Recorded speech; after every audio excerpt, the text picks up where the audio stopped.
Bonjour Rav. Shalom Vracha Lionel. On entend de plus en plus de cas de pédophilie en France qui explosent un peu de partout, mais également dans la communauté juive. Et pour cela, j'ai 3 questions et je vais commencer par la première. Alors juste avant que tu commences par la première question, effectivement, j'ai eu moi-même à m'occuper de quelques cas de pédophilie, y compris à Jérusalem. C'est un fléau. C'est un fléau qui touche l'innocence des enfants. Et il y a quand même une différence, à mon avis, très importante. Il y a l'homme ordinaire dans sa pédophilie qui a une pathologie qu'il doit vraiment régler. Et il y a un deuxième cas qui est beaucoup plus important, même si dans l'absolu, un cas de pédophilie est grave et peu importe qui le fait. Mais ce n'est pas tout à fait juste. Parce que dans la société dans laquelle nous vivons, il y a quand même un rang qui appartient à la moralité. Ce qui fait que quand on entend un cas de pédophilie qui vient de la part d'un représentant religieux, que ce soit un juif dans la Torah, un chrétien dans sa chrétienté ou un imam dans l'islam, les représentants religieux représentent justement l'honnêteté, la partialité, la transparence et puis surtout la moralité. Ce qui fait qu'il y a une très grande différence entre une personne ordinaire, donc pour qui on n'a pas de problème que le scandale explose, tandis que quand on parle d'un scandale qui a d'ailleurs très souvent été étouffé par le Vatican, entre autres, ou même par le monde religieux, quel qu'il soit, parce que c'est un représentant. Quand on entend par exemple qu'un rabbin ou un représentant du Kodesh, de la sainteté de la Torah, ou d'une autre religion pratique la pédophilie, alors on comprend ici qu'il y a une profanation du nom divin, parce qu'il est représentant non pas de sa propre personne, mais d'un ensemble, où on ne va pas dire, par exemple, cet homme est pédophile, on va dire, tu vois, c'est quoi la Torah? Tu vois, c'est quoi, en fin de compte, je préfère être non religieux que de représenter ce que ces gens sont. Et ça s'appelle en hébreu, Chilul Hashem. Et malheureusement, donc, la dimension de vivre dans la profanation du nom divin, parce qu'on représente quelque chose et non pas sa propre personne, eh bien, va malheureusement et heureusement, ça veut dire que c'est un petit peu compliqué à expliquer en une phrase, mais d'un côté, il faut bien faire la part des choses quand on entend qu'une personne représentante de la Torah est sujet à pédophilie et ne pas confondre avec la Torah.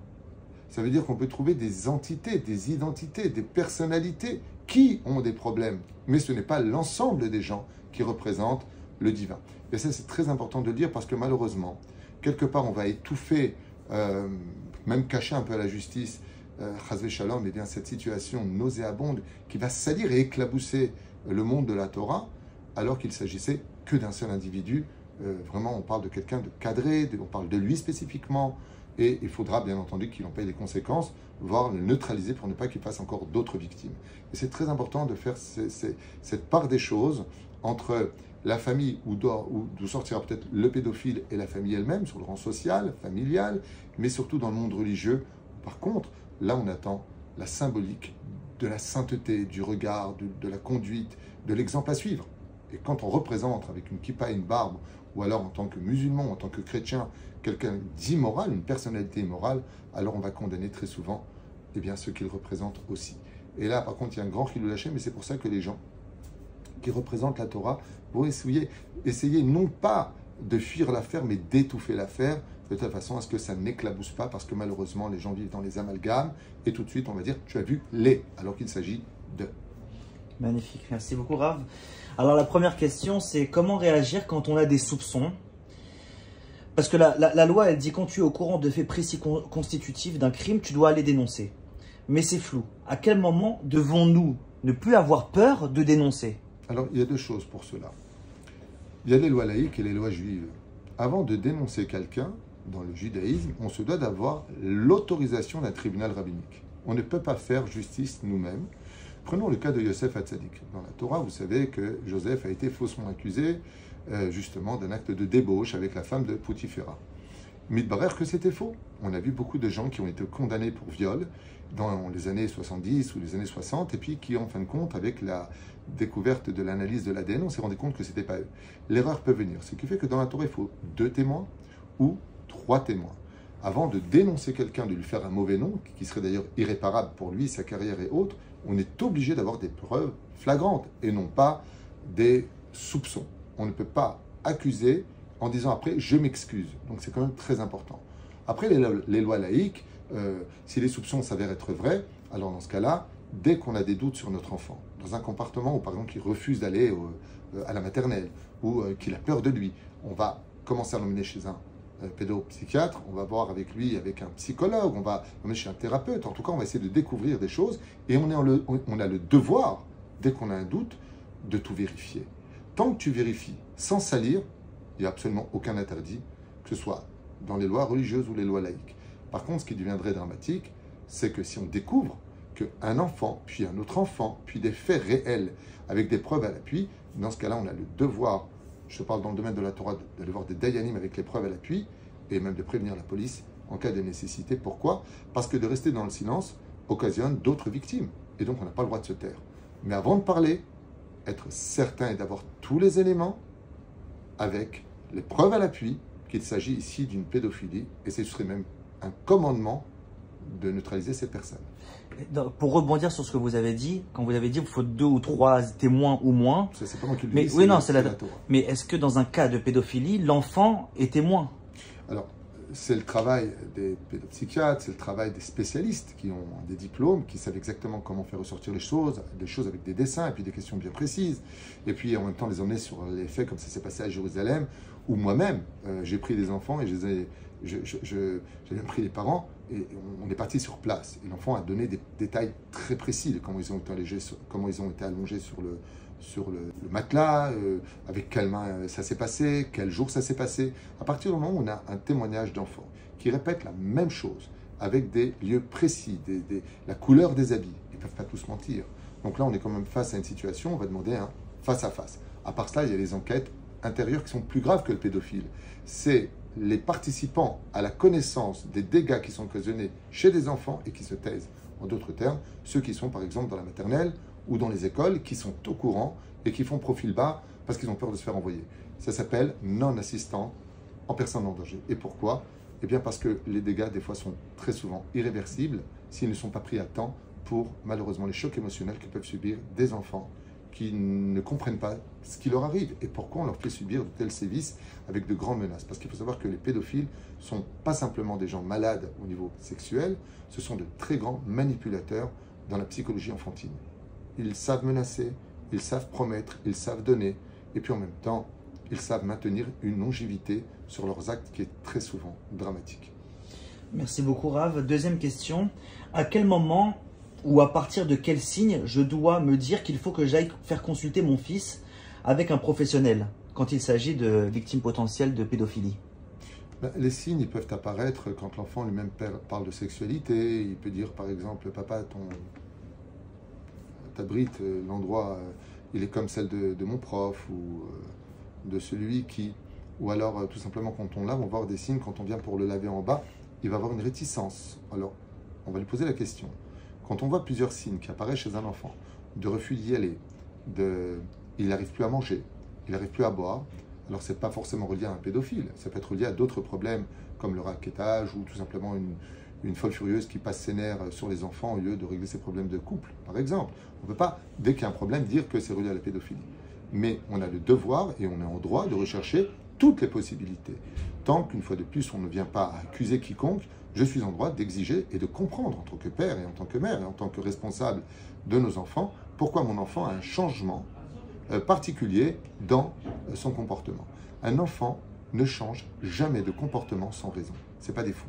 Les enfants sont des cassettes vierges qui enregistrent ce qu'on met en eux, et quand ils ont un comportement illicite, eh bien ça peut venir aussi du fait qu'on leur montre des choses, par exemple, qu'ils n'auraient pas dû voir, ou qu'on leur parle de choses qu'ils n'ont pas dû voir. Et on parle de cas de pédophilie, mais je trouve ça aussi dramatique que dans les écoles, des fois, on ouvre des dossiers pour des enfants où on leur vole le droit d'être un enfant. Et donc le comportement de l'enfant est très ambigu, parce que quelque part, il a des langages d'adultes, parce qu'ils sont enseignés à l'école, alors qu'il devrait parler un langage d'enfant. Tout ça a le droit d'être exigé comme étant des réponses claires, parce qu'on parle de l'éducation des enfants, et vous le savez tous que l'éducation des enfants, c'est l'avenir des enfants. D'accord. Et si par exemple dans une école, on sait qu'il y a eu des cas de pédophilie, mais mon fils, lui, ne montre aucun signe différent d'habitude, est-ce que je dois quand même par précaution l'amener voir un psychologue? Tu sais, quand on marche, on a tous une ombre. Et pourtant, l'ombre n'est pas palpable, elle est juste voyante. c'est très difficile d'imaginer qu'il n'y ait pas de cause et d'effet. Ce qui fait que si dans une classe de 20 élèves, on va dire que 5 à 6 élèves ont, oui, eu des attouchements sexuels, d'un côté, il est préférable de faire une thérapie pour les enfants qui n'auraient pas été touchés, mais très légère. Et pourquoi? Parce que de réveiller des problèmes chez des enfants qui ne les ont pas vus amène des problèmes. Donc d'être prévoyant, oui, mais pas plus que ça. S'il y a des cas de pédophilie et que le pédophile est encore en fonction dans cette école, c'est toute l'école qu'il faut fermer. Ça veut dire qu'il y aurait ici un manque de responsabilité inadéquate à la situation. On ne peut pas se permettre de dire « bon, on pense que c'est fini » sur le dos d'enfants innocents qui demain peuvent revenir. Parce que l'addiction à la sexualité est quelque chose qui malheureusement est très difficile à enlever. On a des thérapies de groupe, on a des médicaments. Donc dans ce cas-là, moi je pense que ce sont des sujets qui doivent être extrêmement importants. Et comme je le dis, quand tu as quelqu'un qui a une addiction pour enfants, la dernière personne de qui il doit s'approcher, c'est des enfants. Il n'a plus rien à faire dans le corps éducatif ou scolaire. Il faudra un suivi thérapeutique, il va falloir... Bevada, il est évident qu'un enfant qui a subi des sévices sexuels va traîner avec lui une très grande souffrance intérieure et qui peut se traduire d'ailleurs avec son mariage, si c'est une femme par exemple, de ne pas se donner à son mari parce qu'elle a vécu un viol, parce qu'elle a vécu des attouchements sexuels et que maintenant elle réalise avec retard qu'elle a été abusée et qu'on lui a volé son identité quelque part. C'est un viol, pas simplement au niveau physique, mais au niveau moral. Et donc les conséquences sont dramatiques. Et d'ailleurs, une des thérapies, c'est de savoir que la personne qui nous a fait ce mal est punie. Il y a presque un besoin, dans la thérapie elle-même pour les victimes, de savoir que cette personne-là a été accusée, punie et bien entendu éloignée. Pourquoi? Parce que ça fait partie de la thérapie. J'ai subi une injustice, il faut que justice soit faite. Psychologiquement, les gens en ont besoin. D'accord, Rav. Peut-être pas tous, mais en tout cas une grande partie. Et est-ce qu'un fait de pédophilie très ancien, de 15 ans ou il y a 20 ans, doit être dénoncé aujourd'hui, si on sait que les faits sont avérés? Alors, il y a eu pas mal de cas comme ça, en tout cas que j'ai eu à mon bureau, de personnes qui sont venues m'annoncer qu'en réalité, ils avaient été violés par leurs parents. J'ai même eu des réunions de famille dans ce propre bureau, où les sœurs et les frères ici présents m'ont confirmé qu'il y avait eu attouchement sexuel de la part du père. Ce qui peut arriver, bien entendu, là je parle de mon bureau, le monde entier est concerné par ce problème. On ne parle pas que du juif, mais dans le peuple d'Israël, il peut y avoir des gens malades, des gens qui ne vont pas canaliser leur pulsion animale et tomber dans le piège, pour pas qu'il y ait d'ambiguïté. C'est très délicat, parce que par contre, le scandale familial explose. Et là, c'est plus personne qui se parle, et en général. Si les choses ne sont pas faites avec beaucoup de sagesse, eh bien, ce qui va se passer, c'est que la victime va se retrouver isolée de sa propre famille. Oui, comme ça, tu parles de tonton, toi, tu dis ça, ah bon, il était comme ça, mais pourquoi tu en parles aujourd'hui, c'est du passé. Et souvent, les anciennes générations, c'est-à-dire les parents qui nous ont mis au monde, les grands-parents, en veulent en disant, bon, il a fait des bêtises, ça va, il faut lui pardonner. On va passer ça comme étant quelque chose de, bon, ce qui a eu lieu, de toute façon, tu peux pas réparer maintenant, c'est passé, c'est passé. Mais les victimes, et j'ai vu à maintes reprises des enfants qui avaient été victimes sexuelles de leurs propres parents, avec le pire du pire, c'est que la mère était au courant, mariés, je te parle de parents qui ont plus de 50 ans aujourd'hui et qui vivent ça en eux. Ça veut dire qu'ils ont besoin de l'extérioriser. Je me rappelle que la phrase que m'ont dit tous les enfants ici présents quand je les ai raccompagnés à la porte, Rav Tuitou, ça nous a fait énormément de bien de vous en parler. Parce que qu'est-ce qu'ils recherchent quelque part au niveau du temps? Le temps est passé. Ils le savent. Quand tu dis à quelqu'un, écoute, le passé, ça appartient au passé. Quelqu'un qui a été violé, il ne le sait pas. Qu'est-ce que tu viens de lui apprendre? Il le sait. Mais il a besoin d'en parler. Il a besoin d'avoir été compris. Et le problème, c'est que quand on parle de cas familiaux, eh bien la famille ne veut pas comprendre. Ou ils vont passer de leur camp, dans leur camp à eux, et donc condamner. Et ce sera l'occasion d'exploser la famille. Et qui va en souffrir? Eh bien toute la famille va en souffrir. À cause de qui? De la victime qui a eu le malheur de dire « j'ai été victime ». C'est quand même dramatique. C'est-à-dire j'ai été victime, j'ai même pas le droit de le dire, j'ai même pas le droit d'être entendu. Et de qui plus est maintenant, c'est moi qui mets le feu dans la famille. Et ça, c'est quelque chose d'extrêmement difficile. Ce qui fait que où c'est réglé au moment opportun, c'est la meilleure des choses à faire. C'est-à-dire que l'adolescent de 14-15 ans va dénoncer les choses. Et c'est très délicat parce que nous, les juifs, en plus, on a le respect des parents. Si on parle d'un parent, l'oncle, donc après, c'est très compliqué. C'est encore une fois de plus le rocher, pas une pierre qui est jetée dans une vase qui va éclabousser tout le monde.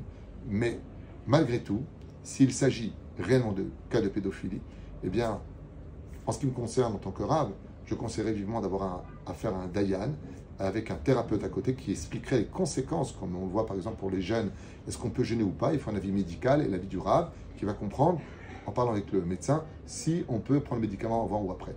De la même façon, dans un cas de pédophilie, il faut que quand on va voir un dayan, et je le dis à voix haute et j'ai pas honte de le dire, loin de là que tous les rabbinim, et encore plus les curés ou les imams ou les bouddhistes, peu importe qui on est, si on n'a pas une formation sur le domaine psychologique des dégâts que cela peut occasionner, on ne peut pas faire son travail comme il faut. C'est pour ça qu'il est impératif d'avoir un corps professionnel d'une personne qui va expliquer au Rav que les conséquences de l'avenir de cet enfant, c'est pas Gamzol et Tova pour tout le monde. C'est pas tout ce que fait Dieu est bien et puis c'était un tikkun, c'est une réparation. On ne peut pas dire ça à n'importe qui. Donc il est impératif aussi de comprendre que la vie d'une personne peut être totalement foutue, complètement pourrie, complètement en marge de la société parce qu'il a subi un sévice et que cette personne elle a besoin même d'une confrontation ou même de fuir cette confrontation, mais que justice soit faite. Comme je te le disais tout à l'heure, il est impératif que les choses soient dénoncées. Quand il s'agit du père et de la mère, c'est compliqué. Et c'est pour cela qu'il est impératif de s'en référer à une autorité rabbinique avec un corps professionnel. Mais quoi qu'il advienne, un suivi thérapeutique est obligatoire dans tous les cas de figure. Merci beaucoup, Rav. Merci. En espérant que du bonheur. Amen.